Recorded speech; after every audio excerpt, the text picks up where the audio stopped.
Hi කොහොමද? ඔන්න ඉතින් අද මම අරගෙන ආවේ ඔයාලට ඉක්මනින්ම කොණ්ඩේ වවා ගන්න පුළුවන් සත්කාරයක් ගැන වගේම මොන දේ කරත් කොණ්ඩේ වැවෙන්නේ නැති ඔයාට තමයි මේ වීඩියෝ එක. එහෙනම් ටිකටම එකතු වෙලා ඉන්න. මම අද ඔයාලට ගෙන ආපු මෙම සත්කාරය මම නිතරම කොණ්ඩේට කරන සත්කාරයක්. මෙම සත්කාරය මගින් හිසකෙස් ඉක්මනට වර්ධනය කරනවා. ඒ වගේම කොණ්ඩේ ගැලවී යාමත් නවතිනවා.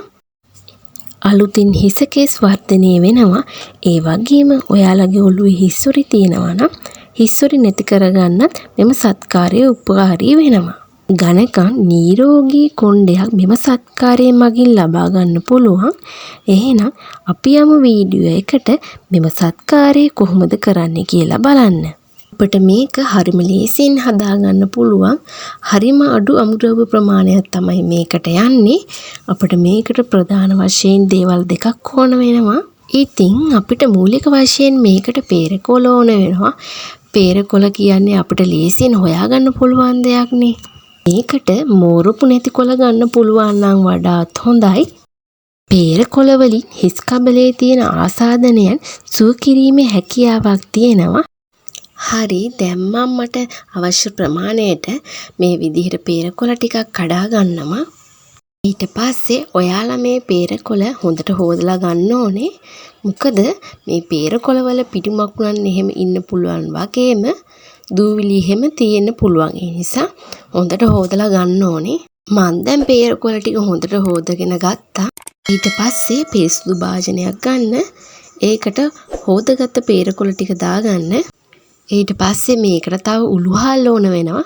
මේකට බැදපු උළුහල් නෙමේ ගන්නෙ. මේකට අමු උළුහල් තමයි ගන්න ඕනේ. මෙම උළුහල් මගින් අපගේ හිස් කබල පිරිසිදු වෙනවා. ඒ වගේම හිස්සොරි තියෙනවා නම් හිස්සොරි නැති කරගන්නත් උළුහල් ගොඩාක් හොඳයි.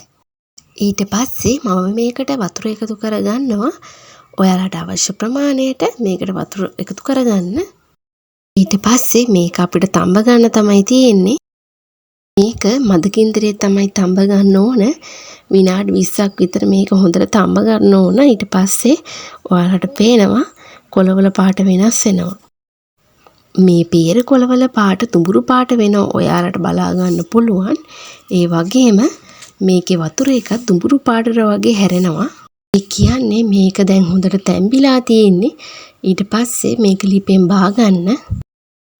මේක මම දැන් ලිපෙන් අයින් කරගෙන තමයි තියෙන්නේ. මේක හොඳට නිවෙන්න තියන්න ඕන. රස්නි පිටින් ගන්න එපා. මේක හොඳටම නිවුණට පස්සේ වතුර ටික වෙනම පෙරලා ගන්න ඕනේ. මම දැන් වතුර ටික මේ විදිහට වෙනම භාජනයකට පෙරලා ගත්තා. මේ පේරකොළ තඹපු වතුරෙන් හිස් කබලටයි කොණ්ඩේටයි හොඳට ගා ගන්න ඕනේ. ඔයාලට පුළුවන් පොඩි කෝප්පකින් පොඩ කොණ්ඩේට දාගන්න.